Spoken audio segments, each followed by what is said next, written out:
Yeah, you see, like as a Palestinians, we that's indefinite, that's certain. We don't like seeing people like dying everywhere, like you know what I mean. But the problem is, with all these like closures, with all these like how I say the restrictions that they imply toward the Palestinians, sometimes certain group of Palestinians, which is you can say like even blowing buses, you can say all Palestinians are blowing buses. You know what I mean? Certain groups. And But okay, but we're getting back. You're just going into off on a tangent. The point is, you're never going to get everything you want. That's for sure. yeah. The question is, are you willing to compromise? And Listen, if yes, yes or no, and on what?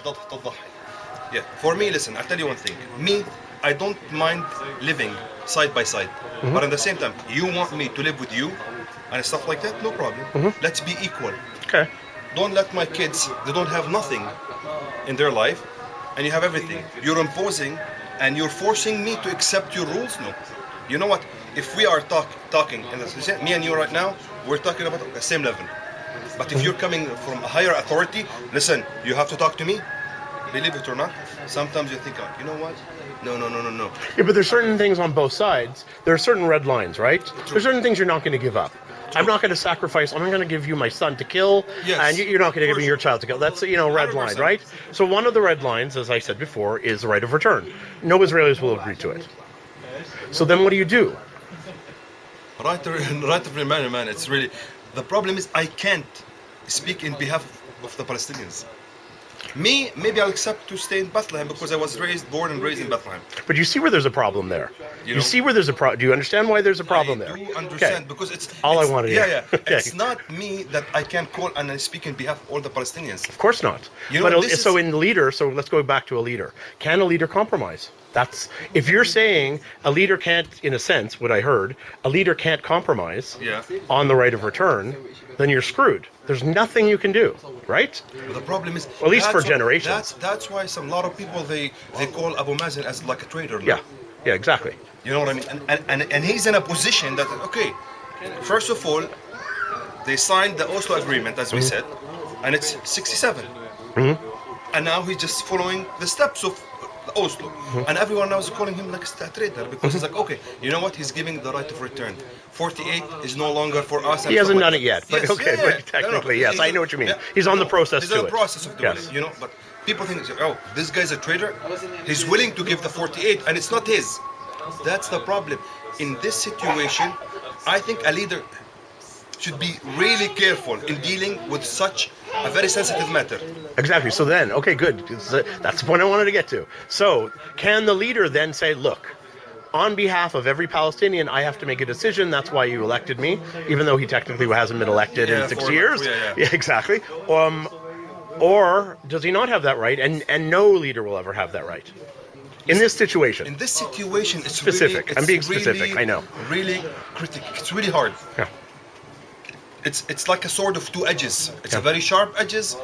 If you don't be careful in dealing with that decision, it's gonna like cut you. Yep. Which is that's really the sensitive matter that I'm talking about. But you know what? Maybe even they want to do a survey. Let's say for all the Palestinians, believe me, they're gonna say we want the 48. But technically, they signed an agreement that's no 48 anymore. And so that's why some people say, you know what? We have to deal with this. Me, you know what? I was like my grandfather was displaced from a village called Beit Jibrin, Yep. No. and it's very well known, like I think in Palestine, you know.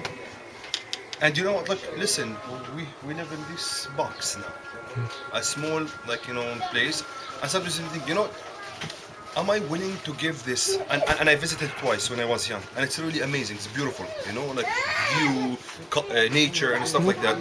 That I never seen in my life. Like, you know, I have 2 kids here, which is 2 kids, and believe me, they never seen nature. They just see concrete.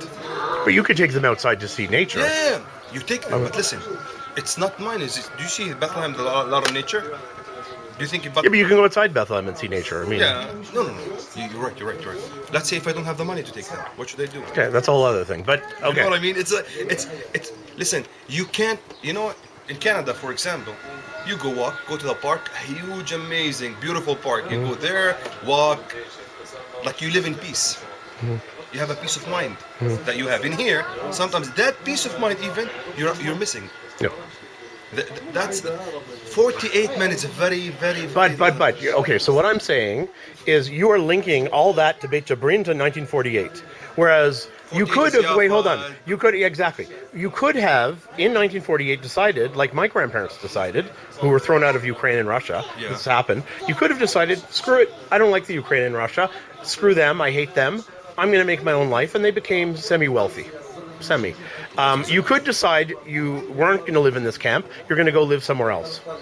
But there's a cultural reason why you're here. Believe it or not, it's not mainly cultural reason that I'm here. Okay, so Believe me, you know what?